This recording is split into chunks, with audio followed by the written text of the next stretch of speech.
what about the parties in the UK, and what does this deal do for them? Well, for the SNP, it's a bit of a boon, and certainly if you see what's happened to Scottish fishermen at the moment, it's not going to do the SNP's reputation with them any harm, that it seems to be, at least in the very short term, very, very disruptive to Scottish fishermen. And of course, you know, the very fact of, according to Nicola Sturgeon, Scotland being ripped out of the European Union against its will is going to play big in the campaign for an independence referendum and independence itself. For the most pro-European of the UK-wide parties, the Lib Dems, clearly I think they'll try and retain their brand as the most pro-European party, but even they are very reluctant to go towards any kind of rejoin scenario. Labour, clearly the main opposition, want to put it behind them if they can.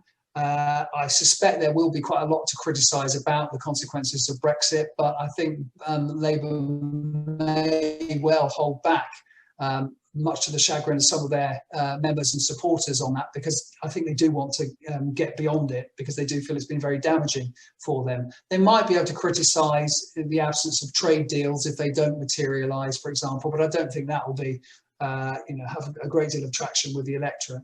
As for the Conservatives, well, I mean, clearly if Brexit works out, there'll be some benefits there for them. But as I say, I think they'll be rather too long term, perhaps, to help them that much at the next election. Of course, leaving the EU does mean that the opportunities for bashing Brussels, while they won't disappear completely, won't be quite as obvious as perhaps they were when we were in the European Union. And coming back to immigration, that does present a bit of a problem, because of course if one of the promises about Brexit was that it would be reduced and it ends up not being reduced, the Conservatives are going to have to explain why that is the case. It's always been a bit of a double-edged sword for them, particularly since Nigel Farage came along.